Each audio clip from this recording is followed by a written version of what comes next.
istilah penting mengenai sistem saraf pusat. Tapi tenang aja, kita akan pakai bahasa yang santai namun tetap ilmiah. Saya di sini Lira sebagai MC dan narasumber kita Kak Syifa sebagai tenaga vokasi farmasi. Halo semuanya, saya senang bisa sharing tentang dunia neurologi hari ini bersama kalian semuanya. Baik Kak, mari kita mulai dengan yang dasar dulu ya, tentang sistem saraf pusat. Baik, kita mulai ya. Yang pertama itu ada neuron sebagai sel saraf utama informasi.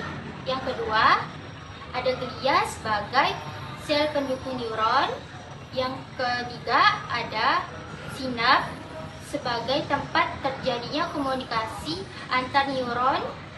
Dan yang keempat ada mielit sebagai tempat lapisan pelindung akson yang mempercepat impuls, dan oligodendrosit sebagai sel pembentuk mielin di sistem syaraf pusat. Itu fondasi yang dasar banget ya Kak? Betul, tanpa ini otak tidak bisa bekerja. Oke, sekarang kita masuk ke bagian-bagian otak ya. Oke, lanjut.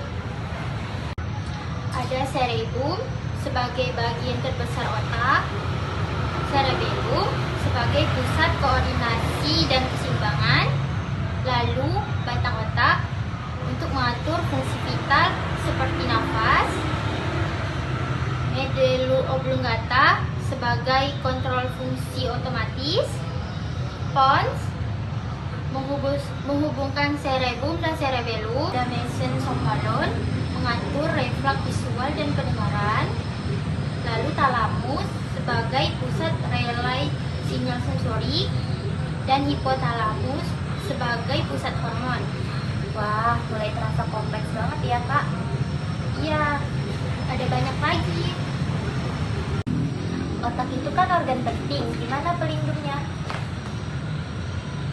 Baik, di sini ada beberapa istilah penting ya di sini, yaitu medulla spinalis sebagai sumsum tulang belakang, meninges sebagai selaput pelindung otak, durameter sebagai lapisan terluar, arachnoid sebagai lapisan tengah, pia mater sebagai lapisan terdalam.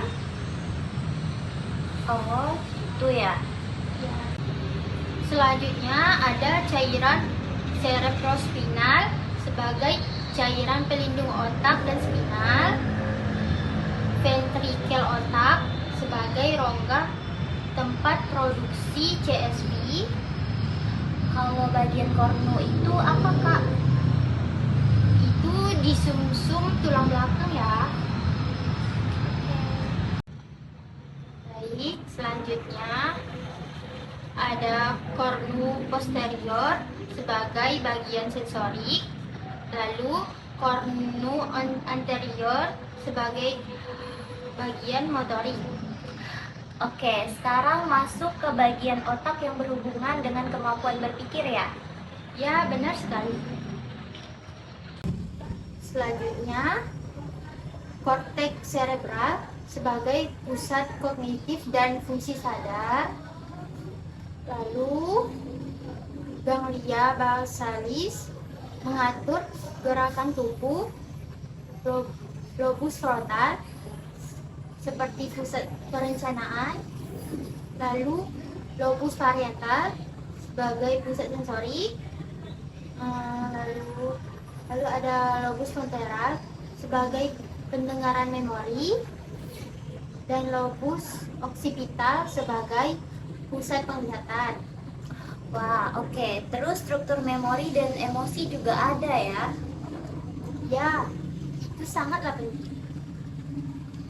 Selanjutnya ada hipokampus sebagai pembentuk memori dan jangka panjang, amigdala sebagai pusat emosi terutama pada takut dan marah.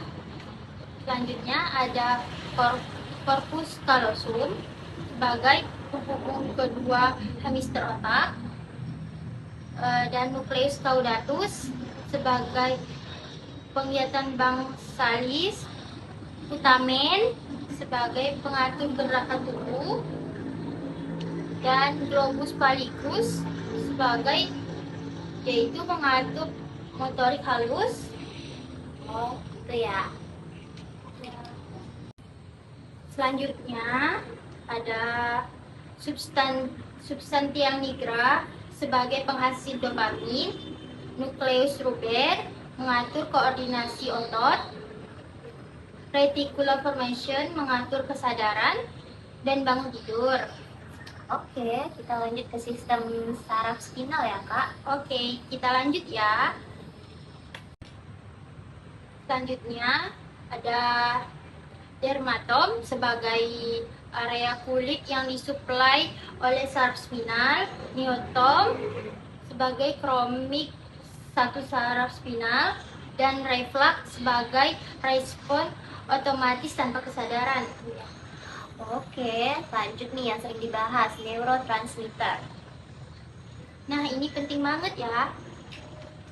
Selanjutnya ada potensial aksi sebagai sinyal listrik di neuron, neurotransmitter sebagai zat kimia antar neuron, dopamin yaitu sebagai neurotransmitter gerakan, lalu serotonin sebagai mengatur mood, tidur dan emosi, asetilkolin yaitu penting untuk memori, glutamat sebagai neurotransmitter eksitatorik utama, dan GABA sebagai neurotransmitter inhibitor utama ya.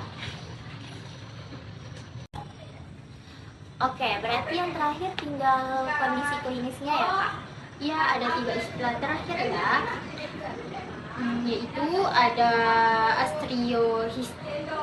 astrositosis sebagai reaksi astrosit sebagai cedera, neodegenerasi sebagai kerusakan progresif neuron, dan terakhir stroke sebagai gangguan